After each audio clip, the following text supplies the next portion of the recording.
This is an RNZ podcast.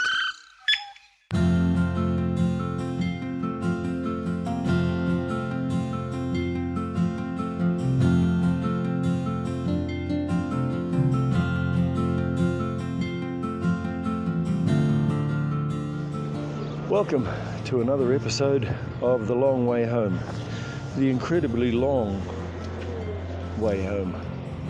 I think I probably will have the record this season anyway. Longest single season tramp of Taurora.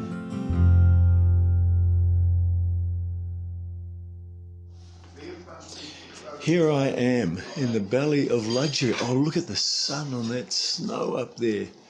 Man, unbelievable. I'm standing here in a kitchen with glorious views out the window. It's called the Barnet Kiln. I very last minute called up and said, have you got any spare beds? It's a B&B up here at Lake Ohau. And we're surrounded by snow. And Hugh very graciously got back to me and said, look, we've actually got... Because you've got a very special occasion on Hugh today, haven't you? Run us through that, and you graciously managed to fit me into your accommodation. Well, thank you. But it was actually to the gracious thanks to our lovely guests from the UK who have come a repeat business. They were here visiting last year, and they've come over this time for a couple of days extra, 6 days. Marie and John, James from the UK, from Norwich actually. And they're here to get married today. Isn't that awesome? Unbelievable. Yeah. It's so amazing to turn up and hear that. Now, you're sixth generation here, yeah? Well, I'm fifth generation, but my nieces are certainly sixth generation, although home was for us was in Dunedin, but because of our ancestors, this is all sort of family territory, and for us, I feel like I'm at home. Your parents are here, so you got this generational thing Absolutely, happening. yeah. No, Mum will be stripping your bed as soon as you've left, and she'll be out with the washing board down at the lake, banging the sheets on the rock. And could you come and introduce us to the nuptials? Oh, here comes the brides. So how long have you been together? 21 years. I'll say 21 because somebody else normally says, around 20. Yeah. We came out to Australia for my friend's wedding, and I said, well, whilst we're in Australia, we're not going to be making this long haul trip again. Why don't we have a look at New Zealand? So we came across and we drove from the top of the North Island to the bottom of the South Island last year. Fell in love with New Zealand. Cool. And so we came back in 2018, and sort of behind the scenes, Mr. Smith, what do you think about getting married at Hughes? And it's like, oh, okay then. And here we are. That's just superb. So were you on bended knee, sir, when you asked the question? No, my knees don't bend anymore. I might segue over here because one of the bizarre little angles of this brief visit I've had here is Ray. You and Chris, you are friends of my dear great aunt, Auntie Reet, and Uncle Carl Johansson, one of the last Norwegian whalers. Well, he was one of the Norwegian whalers who came back to Stewart Island and then went to Port Chalmers to live. That's right. I knew them quite well. I worked in the local shop in Port Chalmers, and Mr. Johansson used to come in at Christmas time and buy a set for his wife, and it would be a pair of knickers and a petticoat, which all go. Really? I'm going back 55, 60 years now. Wow. So, yes, and... he was such a gentleman, wasn't he? He was lovely. Everybody, I've never heard a bad word about him. And in a small town, you always hear something, but no. He was a great man of the port and the Union Company where he worked in his latter years. And he made everybody canvas tool bags, and he made my tool bag. Oh, really? Which unfortunately got burnt in the fire at Miller and Tunnages some many years ago now. But yes, he was. They were lovely people. They really were, and all the Norwegians were. But your mother worries about you, and when you leave here now, you have two mothers to worry about you now.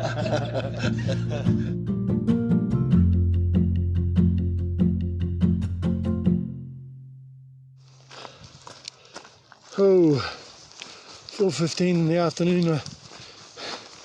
I took off late to go over the saddle at Ohau, and then down the Ahuriri valley. Oh, but it took me to my limits. Probably not quite as freaked as I was in the Tararuas after my fall, when I did a 12-hour day and just had to get out of there for my sanity, really, my sense of well-being. But this was pretty bloody freaky. It started snowing. I knew the weather was going to close out a bit during the day. I was descending. I must have fallen at least a dozen times. You couldn't see where your feet were going. I was fortunately able to follow the footsteps of two others, Anna and Isaac, a couple of Kiwis, young Kiwis who I'd seen in Tekapo, and they said they were taking off this morning at Ohau, and so I owe them a drink because I didn't have to look so much for the markers, because I could just keep my head down, my eyes just focused ahead where their steps were. A couple of times I had to deviate and did about I don't know, 8 or 9 river crossings, so feet just frozen. I put my over trousers on, my hands I can hardly operate this to record this, my phone to record this. My fingers are frozen, haven't stopped to eat, just had to get out of there. So I've been going for, what would it be? Yeah, at least 6.5 hours non-stop. It was one of those sessions where you just crucially aware that you had to get out. There's no option. You've got to keep walking. You've got to keep walking. This sat me on my ass, fairly big time, man. And still, there's I can see up ahead down the valley an area where there is basically no snow. So that's a relief. Maybe even if I just put my tent up there, I can get inside, get in my sleeping bag, get warmed up, try and unfreeze my hands and feet. Whew. So I am forever indebted to these two people who we're standing in the dark with the beautiful, beautiful heavens above us. We're out of the snow and we're down by, as you can hear, probably a little stream with a fire going in the dark. And the reason I'm indebted to Isaac and Anna, Yeah. from Wellington. That's right. But I'm so indebted to you guys. Honestly, man, I was just following your footsteps. Every now and then I'd go off a little bit and I'd, look for the poles, but it made it so much easier being able to just concentrate on keeping my balance because I could follow your path. So how did you find today? That was absolutely insane. Yeah, I think it was probably one of the... We had probably one of our lowest moments at the top there when the rain came in and sort of like knee or thigh deep snow. Usually we keep track of time, seeing how many kilometers we go per hour just to see when we get to the end. Yeah. And there was a bit there we were going, I think, 1 kilometer an hour over the snow. It was Did you guys slow. wipe out at all? Yeah, a couple of times. Yeah. You just couldn't, you had no idea what you were stepping into, eh? Yeah. I mean, there could be boulders or sludge or whatever. You could twist an ankle easy. It was pretty dangerous, wasn't it, in terms of that? I was wrapped to come out injury free. Yeah. What's your anticipation now? Like, what are you anticipating? What, 3.5, 4 weeks from here? Yeah, I think about probably. 4 weeks. Yeah, we might end up skipping some of the road sections. I'll honestly, after days like today, and when I, Richmond Ranges, Waio Pass, you do all those big things, the Tararuas in the North Island, I'm totally now going, you know what? I know I've done it. Yeah. If I miss some road section, I don't give a shit. Yeah. That's, I know I've walked Te Araroa. When you do a day like today, you've earned some kind of break, eh? Yeah. That was brutal today.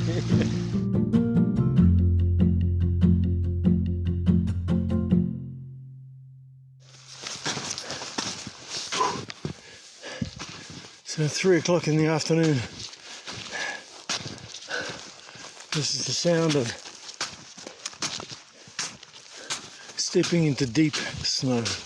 Day 2 of snow. Today, going over what's called Martha Saddle. It's just under 1,700 metres high, so all that snow that fell is still here. Well, nearly at Martha Saddle. I'm probably just maybe half a k away, and then it's 7k down to Top Timaru Hut. Hopefully the hut has a decent fireplace. Oh man. Oh, I just want to get this completed, get to Bluff, go to Stewart Island, rest, spend time with my family. So miss my family. Okay, wait on, there's the toilet. Where's the bloody hut?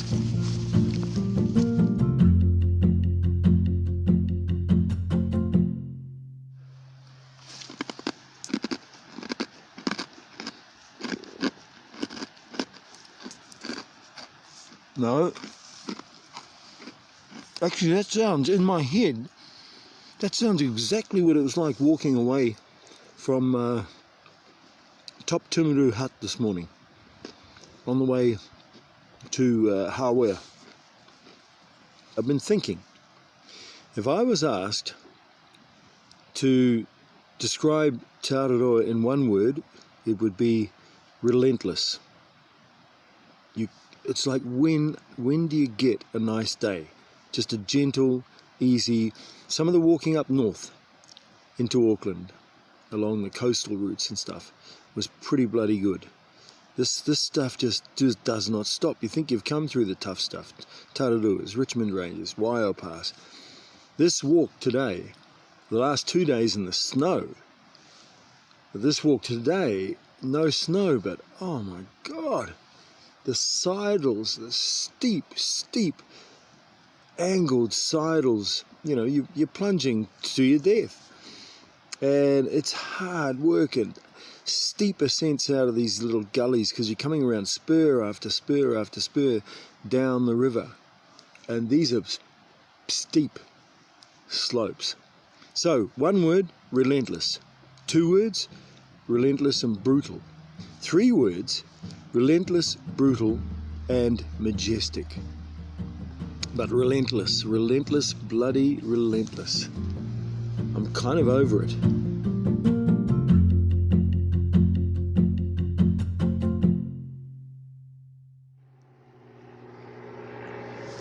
Shania, down here. Oh. I'm still on just at the junction. Either Stodie's Hut or Lake Hawea, those are my choices.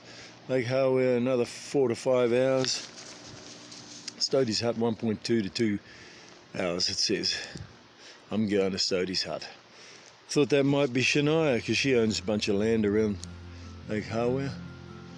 Maybe she could have dropped down and picked me up.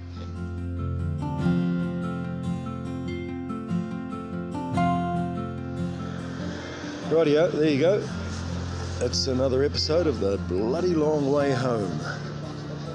I can't believe it. It's literally, it seems like it's going to be 3 weeks and it's done. Cheers. See you next week. Woo! Getting there, man.